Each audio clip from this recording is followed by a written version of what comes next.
Había un hombre no religioso e incrédulo que simplemente no podía tragarse la historia de Jesús, acerca de la encarnación y de que Dios vino a la tierra como hombre. Pero una nevosa mañana divisó una bandada de pájaros acurrucados bajo el intenso frío, sin tener dónde refugiarse. Él sintió que no podía dejar a esas pobres criaturas ahí congelándose, y pensó en su establo. Este le serviría como acogedor albergue, si solamente lograba dirigir a los pájaros a él. Rápidamente fue al establo, abrió las puertas de par en par y prendió la luz, pero los pájaros no entraron. Entonces se le ocurrió atraerlos con comida. Corrió a la casa, tomó unas migas de pan y las esparció en la nieve, haciendo con ellas un sendero hasta la puerta del establo. Pero para sorpresa suya, los pájaros ignoraron las migas y continuaron aleteando inútilmente en la nieve. Él intentó atraparlos, trató de ahuyentarlos en dirección al establo, caminando alrededor de ellos y agitando sus brazos, pero en vez, los pájaros se habían dispersado en todas direcciones, excepto en la del acogedor y alumbrado establo. Caminando alrededor de ellos y agitando sus brazos, pero en vez, los pájaros se dispersaron en todas direcciones, excepto en la del acogedor y alumbrado establo, y de repente se dio cuenta de que le tenían miedo. Para ellos, razonó él, soy una criatura extraña y aterradora. Si solo se me ocurriera alguna forma de hacerles entender que pueden confiar en mí, que no estoy tratando de causarles daño, sino de ayudarlos. Pero, ¿cómo? Cualquier movimiento que hacía tendía a asustarlos y simplemente no lo querían seguir. No se dejaban guiar porque le temían.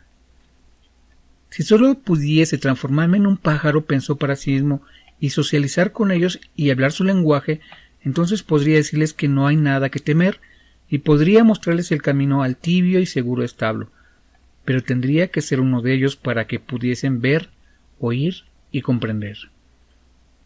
Ese pensamiento se convirtió en una súbita revelación. Estupefacto, se acordó del mensaje fundamental, y aquel verbo fue hecho carne y habitó entre nosotros. Juan 1:14.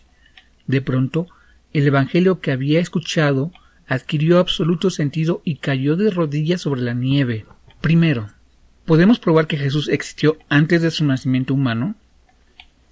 Ahora pues, Padre, glorifícame tú al lado tuyo, y con aquella gloria que tuve contigo antes de que el mundo fuese. Juan 17:5. Padre, me has amado desde antes de la fundación del mundo. Juan 17:24. Otra pregunta. ¿Fue Jesús también Dios antes y después de su encarnación? En el principio era el Verbo, y el Verbo era con Dios, y el Verbo era Dios. Este era en el principio con Dios, y aquel Verbo fue hecho carne, y habitó entre nosotros, y vimos su gloria, gloria como del unigénito del Padre, lleno de gracia y de verdad. ¿Qué pasaje muestra más claramente que Jesús era el Dios del Antiguo Testamento? Porque no quiero, hermanos, que ignoréis que nuestros padres todos estuvieron bajo la nube, y todos pasaron el mar, y todos en Moisés fueron bautizados en la nube y en el mar, y todos comieron el mismo alimento espiritual, y todos bebieron la misma bebida espiritual, porque bebían de la roca espiritual que los seguía o acompañaba, y la roca era Cristo.